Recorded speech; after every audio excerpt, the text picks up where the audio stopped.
Hello बच्चों, मैं आपका विज्ञान शिक्षक कमलेंद्र हूँ। आज हम लोग विज्ञान के अध्याय 10 प्रकाश परावर्तन तथा अपवर्तन के अंतर्गत प्रकाश के अपवर्तन के बारे में जानकारी प्राप्त करेंगे। जैसा कि हम जानते हैं, किसी पारदर्शी माध्यम में प्रकाश हमें एक सरल रेखा में गमन करता हुआ प्रतीत होता है। आज हम लोग यह जानने का प्रयास करेंगे, क्या प्रकाश जब एक पारदर्शी माध्यम से दूसरे पारदर्शी माध्यम में गमन करता है, क्या तब भी यह अपने सरल रेखीय गमन को बनाए रखता है या अपनी दिशा में परिवर्तन करता है। इसे समझने के लिए हम अपने दैनिक कुछ अनुभवों पर विचार करेंगे या उन्हें समझने का प्रयास करेंगे। जैसा कि हम लोगों ने देखा है कि पानी से भरा बर्तन जब हम लेते हैं तो उसकी तली कुछ ऊपर की ओर उठी हुई हमें दिखाई देती है।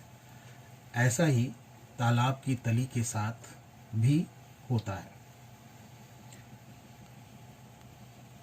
एक और अनुभव हम साझा करें तो उसके अंतर्गत हम मोटे कांच के स्लैब, जिसे कांच की सिल्ली भी कह सकते हैं, उसे अगर हम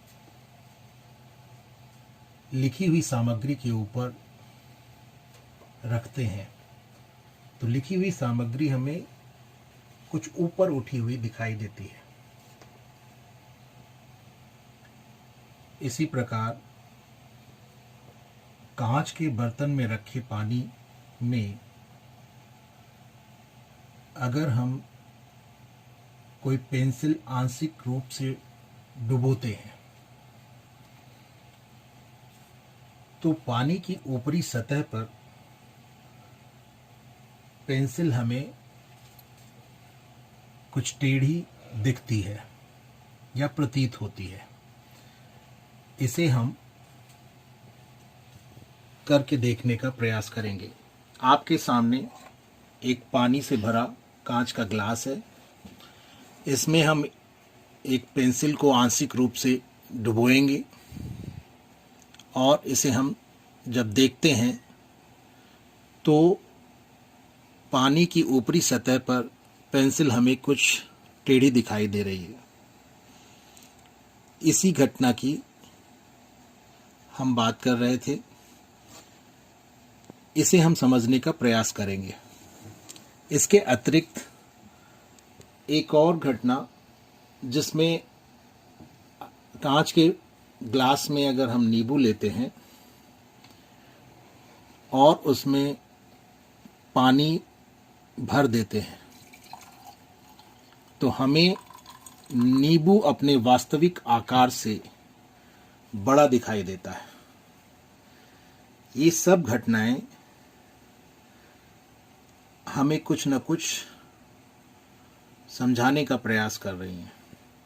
इसे अगर हम समझने का प्रयास करें तो हम पाएंगे कि अगर हम इस नींबू का जो आकार है, ये हमें अपने वास्तविक आकार से थोड़ा बड़ा हुआ इसलिए दिखता है क्योंकि पानी और इस कांच के ग्लास से यहाँ पर उत्तल लेंस बनता है और जिसके कारण इसका प्रतिबिंब, नींबू का प्रतिबिंब हमें कुछ बड़ा दिखाई देता है, आवर्धित दिखाई देता है। उत्तल लेंस के बारे में हम लोग इसी पाठ में आगे पढ़ेंगे। और यहाँ पर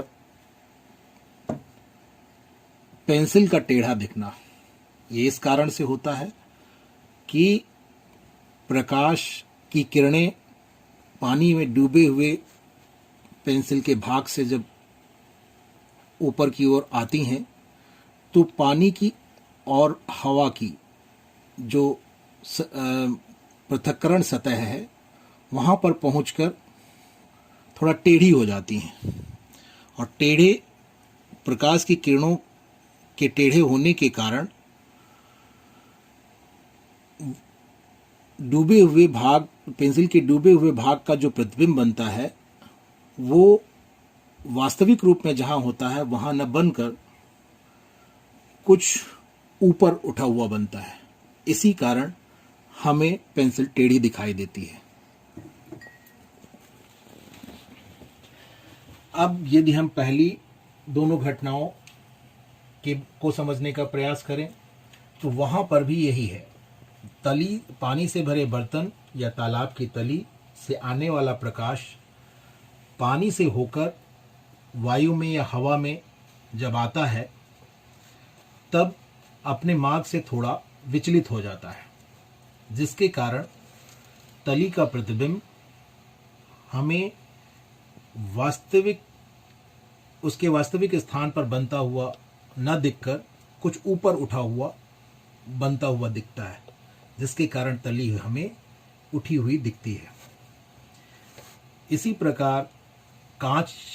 प्रकार मोटे कांच के स्लैब से लिखी हुई सामग्री भी हमें थोड़ा सा ऊपर उठी हुई दिखती है, क्योंकि उसका प्रतिबिंब थोड़ा सा ऊपर उठकर बनता है। लिखी हुई सामग्री का प्रतिबिंब थोड़ा उठकर बनता है। वहां पर भी लिखी हुई सामग्री से आने वाली जो प्रकाश की किरण होती है वो कांच से होते हुए जब कांच और वायु के पृथक्करण तल पर पहुंचती है तो वहां पर वो अपना मार्ग बदल लेती है, अपने मार्ग से थोड़ा सा विचलित हो जाती है, जिस कारण हमें लिखी हुई सामग्री कुछ ऊपर उठी हुई दिखती है। ये जो प्रकाश की किरण का अपने मार्ग से विचलित हो जाना है या टेढ़ा हो जाना है, जबकि प्रकाश एक पारदर्शी माध्यम से दूसरे पारदर्शी माध्यम में प्रवेश करता है, उस दौरान जो ये घटना